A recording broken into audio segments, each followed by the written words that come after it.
Hello, Dashers. Lauren Shippen here with a quick little comment about this episode before we jump into it.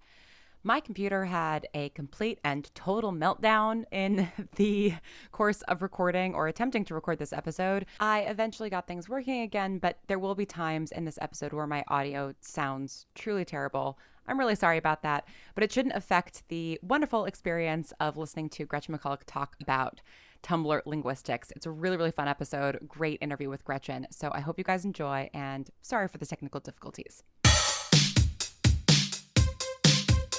Hello, enthusiasts. I'm Lauren Shippen, professional writer who absolutely has brought Tumblr Speak into her real spoken life. And I'm Cher McAnelly, head of entertainment at Tumblr and student at Tumblr University. And this is Dashboard Diaries, a podcast for you, the folks who are in this internet bunker with us. We talk about what's going on in our favorite hell site, get into what we like to call Tumble lore, do fandom deep dives, and share the times when we've gone feral over a new ship. And we have a really, really fun guest for y'all later. But first, let's do some dashboard confessionals. Cher, what do you have from the archives for us this month? So I have two posts, both of which I feel very much tie in with the topic of the episode today. So I couldn't decide between the two, both of which I reblogged in July 2015. So the first one is from user Official Crow, and it's a text post that says, "To my doctor after getting laser eye surgery. So how do I shoot them?" That's very good. The next one is very, very relevant, I think, to this episode. It is a screenshot of a YouTube video that says new computer terms and then lists out avatar, hashtag, trolling, and meme. And it's from user literally same, which I think, ties in really well with the focus of our episode today. What do you have for us today, Lauren? So I have a post from, 2014. From user Digital Tits. The post is a little bit like the one that I'm going to reblog. The post formatting is like a little bit messed up because that's such an old post, and the original poster has since deleted the post, I think. So anyway, but it says mood, and then in asterisks, white kid from 90s TV show on bed throwing baseball up in the air and catching it while staring at the ceiling. And that's just it's such a specific mood. And I know exactly what this user is talking about. And I totally feel that mood often. As do I. It really captures the essence of the moment. It really does. It's amazing what language can do. We love language. So this month, we have a very, very special guest with us. We have Gretchen McCulloch, who is the host of the Lingthusiasm podcast, an internet linguist, and author of Because Internet, which I think has to be my favorite book about the internet that I've ever read. Thank you so much for joining us, Gretchen. Thank you so much for having me. What is an internet linguist, and how on earth did you get into that as a profession? So I spend a lot of time on the internet. And also, I think, like many linguists, I can't really turn that linguist part of my brain off. So if I am at a party or just talking to someone, I'm always sort of analyzing bits about how they talk. And, by the end of this podcast, I'm going to have a whole report for you. Don't hold. Oh, no. Nothing but good things, I promise. So spending a lot of time online also means that I wanted to know more about how people were using language online. And I also think of myself as an internet linguist, as in a linguist for internet people. Because I started my blog, which is called All Things Linguistic, on Tumblr back in 2012, during the first era of when Tumblr was cool. And I started it when I was in grad school for linguistics, and I was feeling myself sort of inching further and further up that ivory tower, and also feeling like I wanted to retain that sense of connection that I'd felt with linguistics when I was discovering it as a high school student and reading pop linguistics books and feeling like this really had this very direct applicability to my everyday life. So doing pop linguistics or linguistics communication or internet linguistics is also a way for me of retaining that connection and being a linguist for the people of the internet or of the people of the internet, in addition to doing it on the language that's found online. I love that. So you started this blog on Tumblr. Was that the first time you sort of got on Tumblr, was to make that blog, or did you have some familiarity with the platform previously? You know what? No one has ever asked me that question, and it's such a good question. Oh my gosh. It was not my first time on Tumblr. Ooh, what brought you to Tumblr? So, do you remember the era of, there was the like, what should we call me Tumblr era, where it was like, a lot of it was very studenty, you know, when I'm late for class, and then there'd be like a GIF. Mm-hmm. And then there'd be all these sort of like extra, like a lot of these single serving Tumblrs that I think of, like single topic Tumblrs that would be about a specific thing. And then there were all these different versions of those. And there were all these like advice animal Tumblrs that would be like a specific domain. So the first Tumblr that I was involved with was some other linguistics undergraduate students and I collaborated. So there was like Velociraptor was probably the best known, but there was like, you know, philosophy major this and history major that or whatever. And so we decided that the mascot for linguistics needed to be the Ling Cod. Wait, oh my God, I remember this blog. Incredible. Wait, you saw the linguistics Ling Cod back in the day? That was us. That's amazing. Oh my God. Oh my God. Oh my God, exactly. And so we found this truly horrendous picture of a fish. Like, this is not a pretty fish. It's got these big teeth and it's got this sort of open jaw. And we found this truly horrendous picture of a ling cod, and we made some captions for it, and we made this single serving Tumblr. I bet Linguistics ling cod is probably still there. Someone has probably forgotten the login. I don't know if I can get you back in. I have that power. Oh my God. Oh my God. And there were other linguist advice animal memes that were more popular than us. Oh my God, really? Yeah. Oh yeah. Because we were a bunch of like Canadian undergraduates. And so Linguist Lioness was also around for a little bit, but the really popular one was Linguistics Llama. Oh my gosh. I do remember Linguistics Llama too, actually. Yes. Linguistics Llama. We've been in the same quarters of the internet for a long time, Lauren. I just have that feeling. Oh my gosh. And Linguistics Llama was not by me or my friends, and it had one of those like backgrounds with the spiral colors, and it had like a scarf, which was very, very classy of it. And I did ultimately, I don't know if I ever met IRL, but I definitely exchanged some Tumblr DMs with the guy who ran the Linguistics Llama account, who was like an undergrad at NYU or somewhere like that. And so I had been aware of Tumblr for a couple years before that from the meme perspective. That's fantastic. I love the concept of a single serving Tumblr, or like how each post is its own like serving or snack or bite or whatever it is, like a bunch of bite-sized posts. And you still see these sort of themed Tumblrs, especially these days. A lot of Tumblrs, like there's the Tumblr that like makes a calligraphy version of the post. Yes. Yeah. I know exactly what you're talking about. Or there's like the haiku bot Tumblr that like reblogs posts that have accidentally a haiku in them. Like these days, a lot of those single serving Tumblrs are a bit more interactive, but you still see ones that are like, I'm just posting things on like one topic and have this very narrowly constrained like post type, and they'll pick a type of post. And that was partly why like I picked the name All Things Linguistic, because I was like, I want this to be very clear that this is a linguistics Tumblr, and that I'm going to post about not like one specific area of linguistics. That's what the word all means. Right. But that it's sort of all around that. And I didn't really realize, so I knew about these single serving Tumblrs and like the linguistics advice animals, but I didn't really know that there were people who were like hanging out in the linguistics tag on Tumblr until I got on there and I saw people like reblogging my posts and like them tagging it linguistics and seeing some of the other posts on there. So then I was like, oh, there's a whole like community here that I could be part of. It's not just sort of randomly whatever's going on. But yeah, I picked Tumblr because I knew how the interface worked from the back in the day linguistics lingcod. I mean, that's amazing. I love that you've always been doing linguistics on Tumblr. Like that's sort of always been your relationship to it.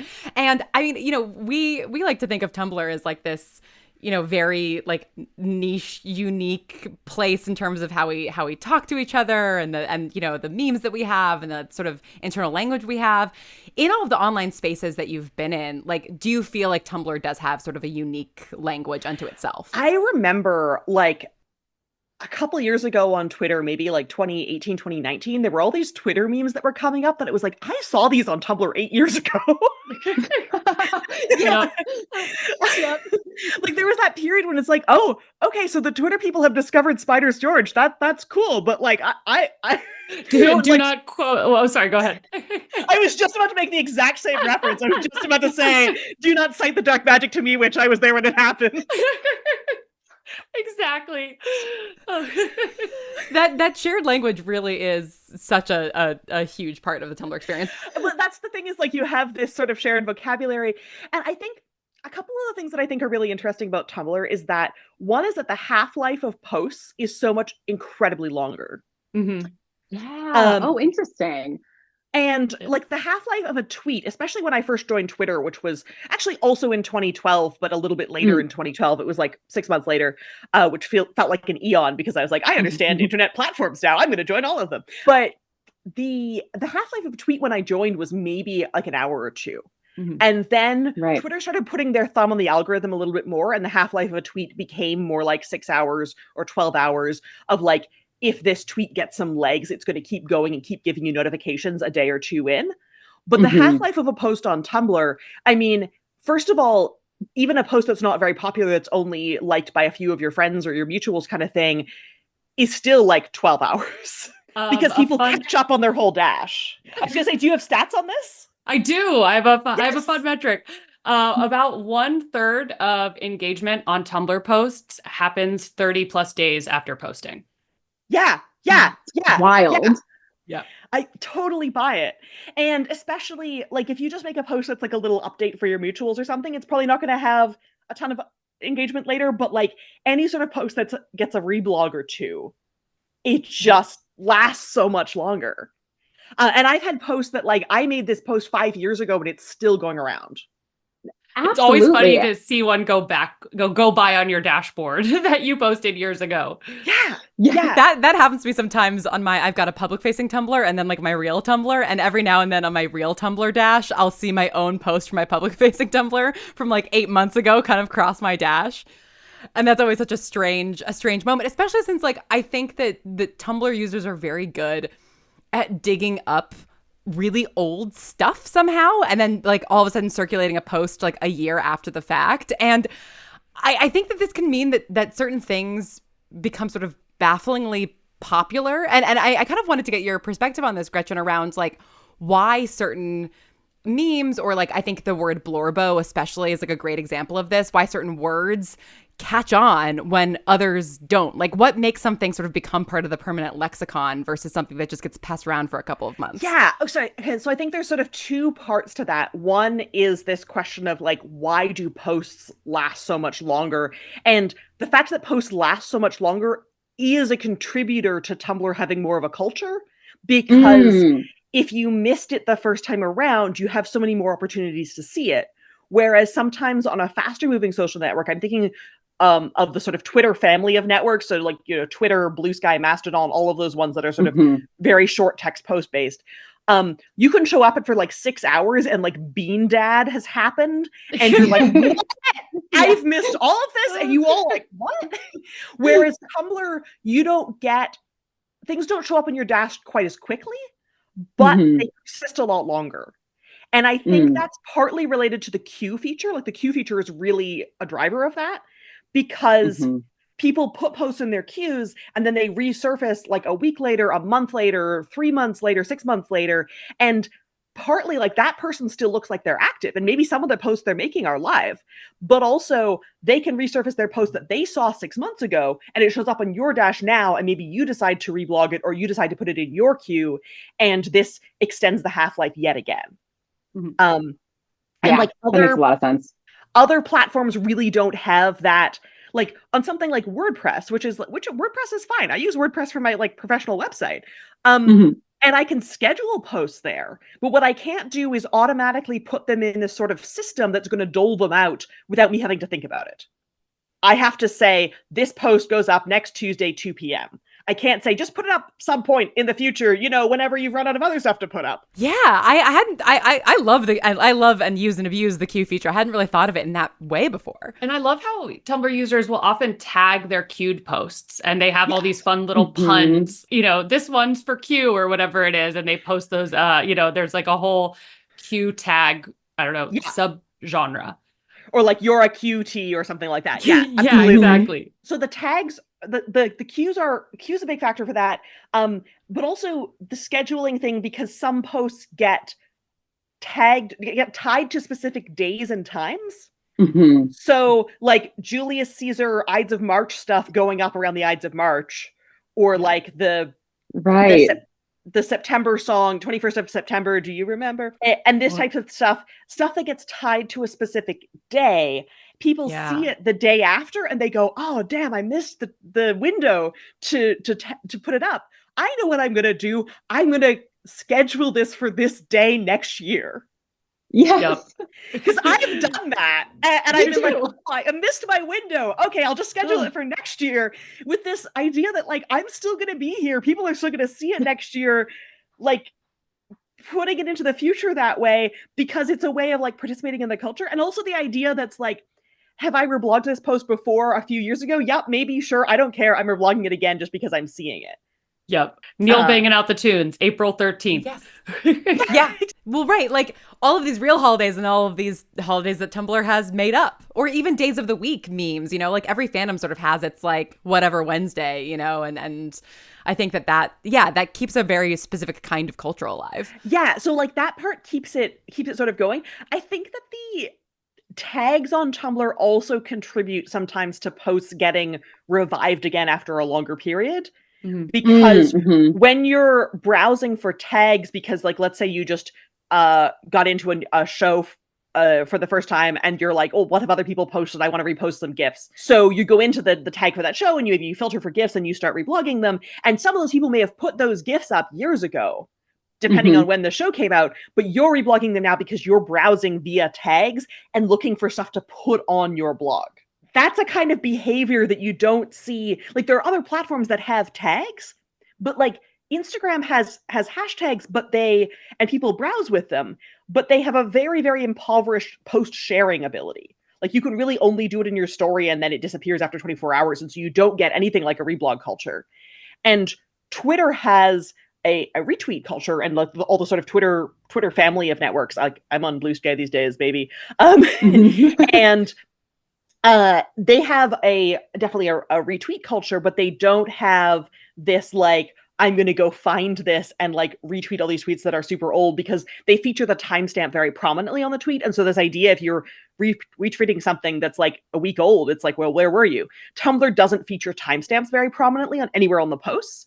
And so every post exists in this sort of eternal present. That I hadn't thought about the prominence of the timestamp being such a driving feature, but you're totally right. And I think that I mean, I'll get into a TV show from 10 years ago and I'll go and reblog a bunch of gift sets from 10 years ago because that's when the fandom was most active. And I think that's what Tumblr's for, right? Is kind of keeping those communities alive perpetually. And Tumblr is also unique as far as internet platforms go, because it, like, in the early days of the internet, this was a very normal thing to do, was to try to like meet people online based around a common interest. But this is much less common in the present day internet, and really since the internet became mainstream and sort of when only a few people were online, you had to figure out a way to like try to get to know people online, because your friends and your neighbors and your family aren't going to be online. So you have to figure out like how you're going to meet people. And that was often very interest based. Like Usenet is all based on interest groups. Right. But then when the internet became more mainstream, you have things like Facebook, which are all based on your contacts that you know IRL. And maybe you get to know people through like a Facebook group or something, but by and large, Facebook is designed to connect you with people you already know. And that's this very sort of mainstream style of internet behavior. And like Twitter has got this sort of combination of things where like in some cases it's people you already know, but in many cases it's people who are like part of maybe a professional community or an interest type community, but in a very loose sense, right? So it'll be people who are like like romance authors are a big group on Twitter, or like people in tech in various ways are a big group on Twitter. Or like linguist Twitter was a corner of Twitter that's, you know, somewhat decimated now, or like various, but which had overlap with other like academic areas and this type of thing. But, so you sort of had a nebulous interest group, but it was hard to find them because people weren't necessarily like using a tag to organize that. You just had to sort of start with some people and then go through their follower lists and following lists. Tumblr also doesn't surface who you follow or who follows you automatically. You can do it optionally. I've always turned it off, and you can't see how many followers someone has. Yeah. And so you can't follow like a social graph to find people to follow. You have to look at tags or like who people are reblogging. Those are sort of your only options to find other people on Tumblr. Yeah. And I mean, in terms of how that drives language and shifts in how people are speaking online, I think in my head, I'm imagining if I am on Facebook and I'm mostly interacting with the people from my real life, or I'm on Twitter and I'm mostly interacting with podcasters or writers, then I am mostly engaging with people who are quite similar to me. Whereas on Tumblr, I'm engaging with all kinds of people. And does that drive language faster or more differently if you are sort of engaging with a bunch of different types of people versus the people sort of more insularly in your circle? I am so delighted you asked. There have been studies on this. And a lot of the work on this has happened through Twitter, because Twitter has an API that's really good for downloading this type of data. There have been a few master's theses about Tumblr linguistics, which are very cool. And their authors are people who like just use Tumblr and we're like, I'm going to collect some data. But if you want to study Tumblr, you have to do a sort of like participant ethnography. You can't just download a fire hose of a whole bunch of posts, because that capacity doesn't exist at a technical level. You can use the API to download like one person's Tumblr blog, but what would be the point of that? Right. Whereas on Twitter, you couldn't sort of, back before they killed this, but like you could hook up to the whole fire hose and you could make a whole social network graph of like who's following who. And so you could get a sense of like approximately who was seeing what. So a lot of the internet language research has been done on Twitter, not because everyone's on Twitter, because very much everyone is not, but because it's this very convenient sample that has this very convenient way of analyzing it. So this particular study that I'm thinking of finds that the way we adopt new words is this balance between strong ties and weak ties. So social theory, strong ties are people where you have a lot of acquaintances in common, friends and acquaintances in common. You know a lot of people in common. They're very densely embedded in your social network. And in many cases, people spend more time with their strong ties because that's how they get introduced to your other friends, right? So a lot of people's like partner is a strong tie, or their best friend is a strong tie, because that person also knows a bunch of your friends because you probably introduced them to each other, or you like met as part of a friend group. And so you have all these friends in common. And then your weak ties are people that you don't have any or very many friends in common with. And so you're also, you may be more likely to see them less often, but not necessarily. Because like somebody, so let's say like a barista at your favorite coffee shop who maybe you go there twice a week and you see them regularly, more often than some of your friends maybe, but you don't actually have any friends in common with that barista. So weak ties are a really important source of new information to a social network. Studies have shown that you are more likely to get a job through a weak tie. So like somebody, because like your friends already know everything you know, basically, or most of the things you know. Whereas your weak ties, especially like a weak tie who's sometimes like a friend of a friend, your friends may not have a job that they could give you, but they might know someone who has a job they could give you, or like your acquaintance may know someone, and you have a much larger circle of acquaintances than you do close friends, just because that's how time works. So there's a very interesting study that I cited in Because Internet. I can't remember the author, but like if anyone wants to go look up the citation, you can do that. That did a sort of network model analysis of like, what if you had a social network that was all strong ties. So like this is your sort of classic like sitcom style social network where everybody's friends with everybody else. Or like you have like a really tiny town and everybody in the town knows everybody. There's 100 people on this island and they all have known each other for their entire lives. And in this situation, the language situation rapidly becomes very stable. Like there isn't a lot of change in the language situation, because where is that change coming from? We've all been talking to each other our entire lives. Someone would have to invent a new form spontaneously, which is less likely than someone just picking something up from somewhere else and transmitting it. Conversely, a network that's all weak ties. So you can think of something like an airport where like nobody really knows each other. You're just like chatting with the person next to you in line and you never really become friends after that. Nothing ever becomes predominant in a community because there's no reinforcement mechanism for anything. Everyone's just talking differently from each other, but there's no way for really anything to really spread. And what they found is that most social networks have a mix of strong and weak ties. And a weak tie is more likely to introduce a new linguistic form you haven't encountered yet because they have a different social network to you, largely. Right. But you're more likely to start using and picking up a form if someone who's one of your strong ties uses it.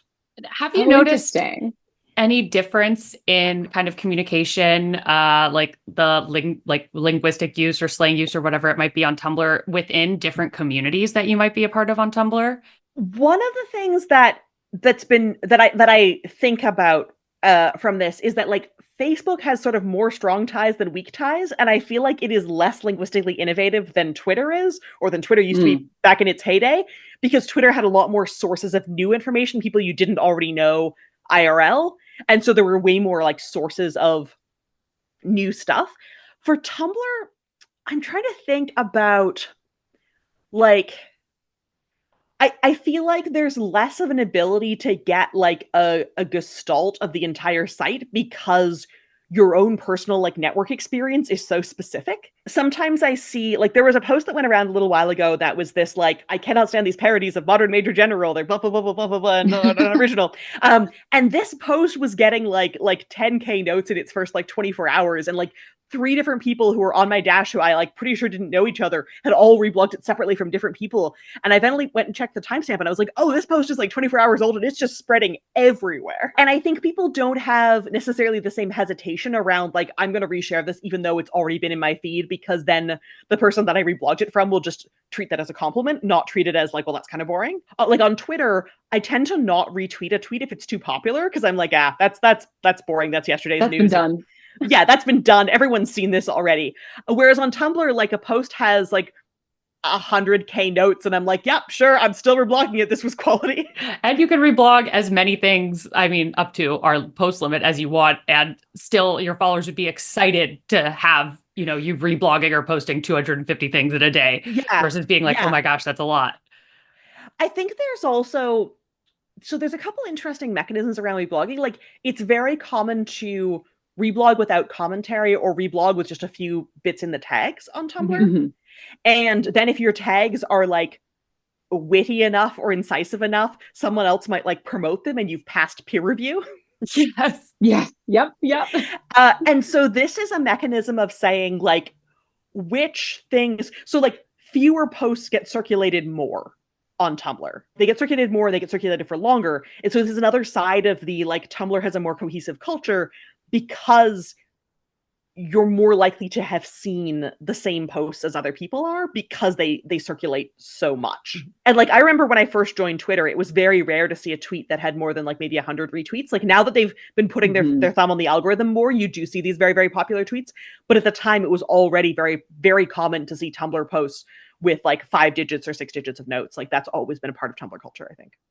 And why do you think the Tumblr community gravitates towards captioning or talking in the tags versus in, you know, the caption section?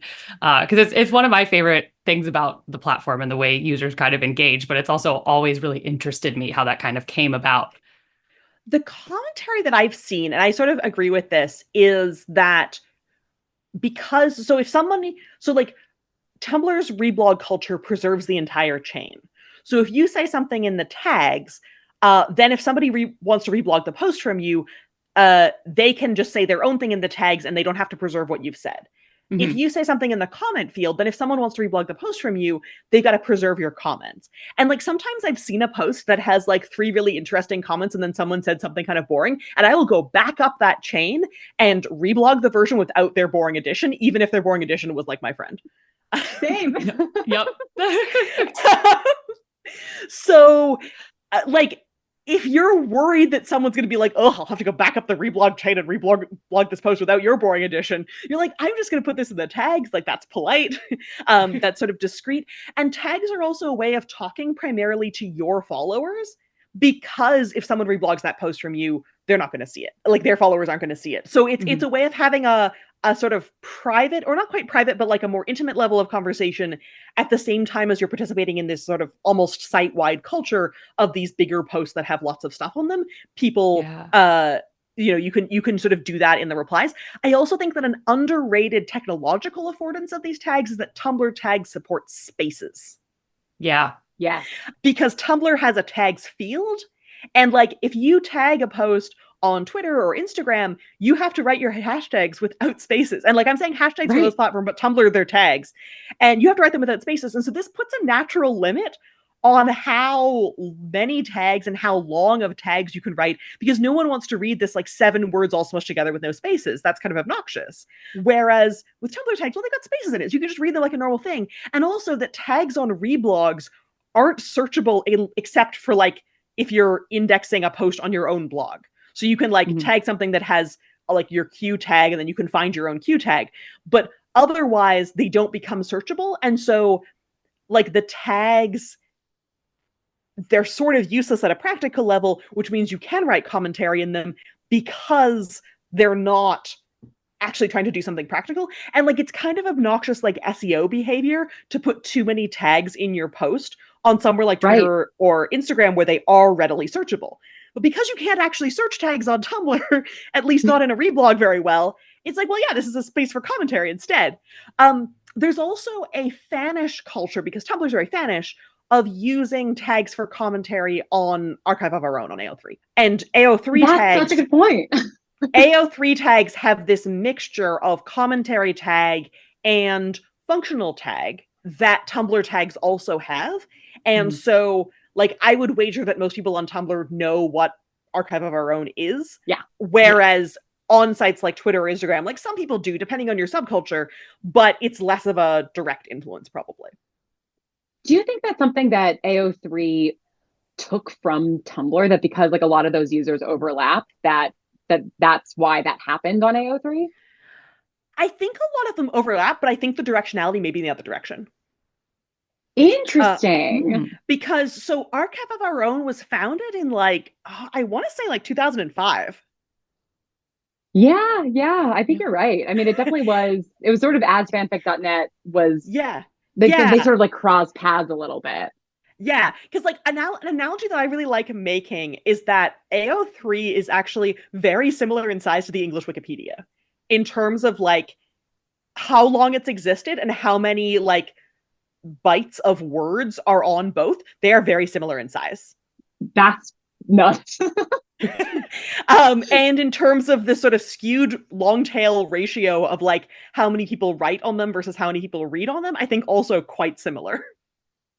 Yeah, right. A small percentage of people are contributing. Yeah, the people who are reading. Yeah. I actually wrote an article for Wired a number of years ago when AO3 was winning the Hugo about how we should be, because like a lot of tech ink has been spilled about like, here's how great Wikipedia is and here's what we all could be learning about it.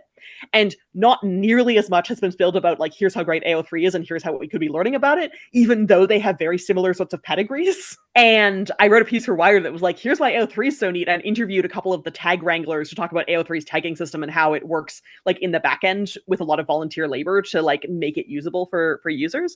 Yeah, I think that AO3's tagging system, and it had this sort of tag wrangling like open field, you can do your commentary tags and you can also do your sorting tags in the same field.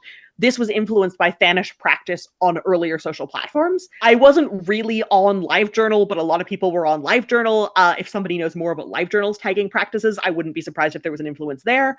And also on other fanfic sites for sure. Yeah, and that's the tagging on AO3 is so interesting too, because you've got your functional tags like Tumblr has too, where you're putting it so that people will find it in a particular search or to categorize your own profile or whatever. And then there's the commentary tags, and then AO3 also has this weird in between space that I don't see on Tumblr as much, which is fandom specific tags that sort of begin as commentary and then become actual sortable tags. Like such and such character is an idiot or whatever, like these things that sort of become fanon and therefore get adopted sort of by the tag wranglers. Like dead dove do not eat kind of thing. Right, exactly, yeah.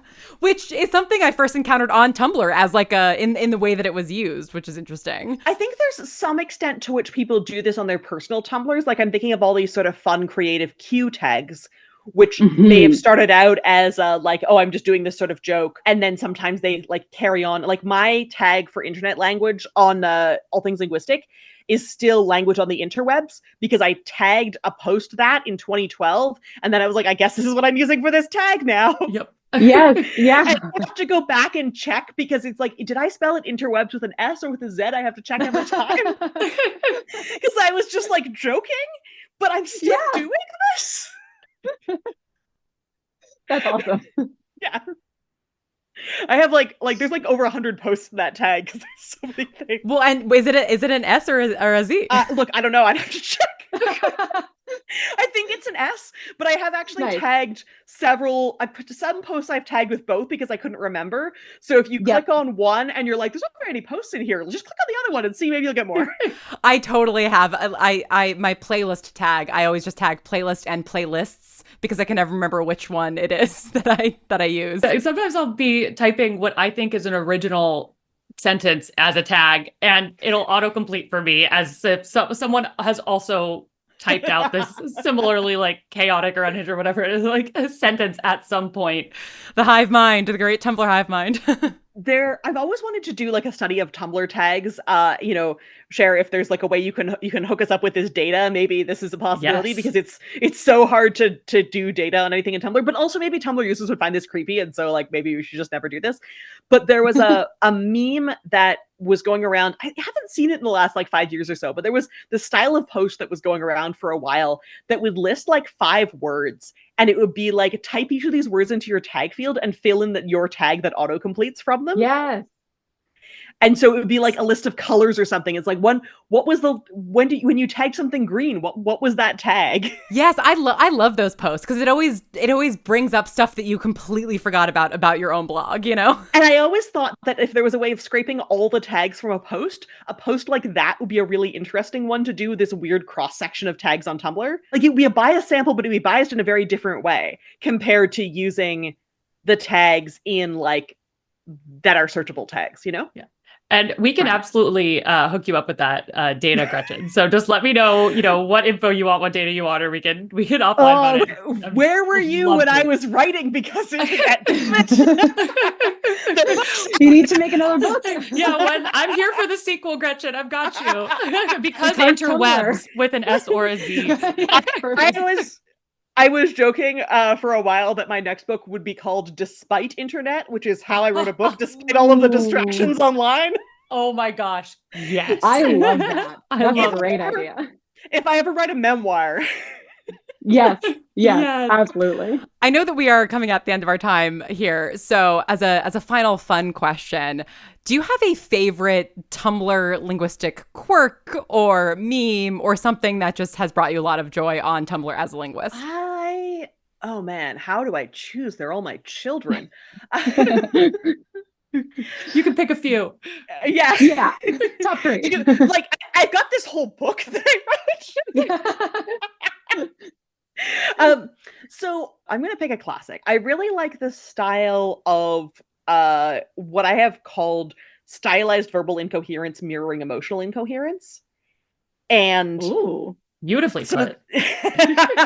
Put very coherently. And the point is, the point is that it's stylized, and so you are actually doing it on purpose. It's not just sort of random key smash type things. But the Tumblr minimalist style, which as far as I can tell, was initially most popular on Tumblr, of like lowercasing things, not using a lot of punctuation, using maybe line breaks only, or maybe periods as a way of breaking things up, but not using a whole bunch of other punctuation. There's this classic Tumblr post that's like, Tumblr, it's those language is so smooth, it's swift like a jungle river, like with no periods, it's nothing stops here. I'm not memorizing it that well, and I haven't seen it go around my dash that much in recent years, but there was a while when I was seeing it like every week. I know exactly what post you're talking about. Yeah. We can dig this up and reblog it, right? For sure. What I loved about it was the meta commentary and the reflection about a style that already existed that other people were doing, that was also doing this self-referentially, and that people were spreading it. Like, one of the reasons why Tumblr becomes this source of linguistic innovation is that Tumblr users love commenting about their own linguistic innovation and then spreading those posts that comment on it. And so you see all these posts that'll be like, oh yeah, I'm doing this. And this like swift like a jungle river post got posted, reblogged so many times. And so even if you weren't seeing that style initially, you would see the post that was commenting about it and go, oh, maybe this is something that I might want to do. This is something that other people seem to recognize.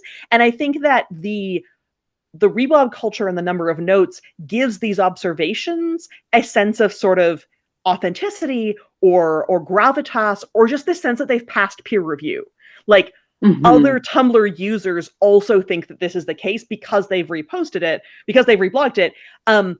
And if someone was making an observation about Tumblr culture or Tumblr language that wasn't especially trenchant, it just sort of sinks and vanishes without a trace.